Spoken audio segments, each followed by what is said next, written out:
This is the Lone Crater YouTube. We hope this video helps. You have fresh batteries and the TV powered on. Now start pairing.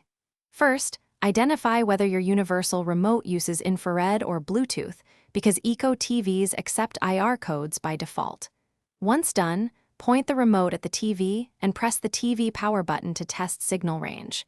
Make sure to remove obstacles and remain within 6 to 10 feet. Finally, locate the remote's code search or TV button sequence. We'll use that next to make the TV respond. Now perform the code entry sequence. Hold program or TV until the LED stays lit, then enter the first Eko code from the remotes list. If your remote has no list, use the search method that cycles codes. Once a code is entered, test power and volume. These confirm correct mapping. If volume doesn't work, repeat with the next code. Don't rush. Keep notes on tested codes so you avoid repeats.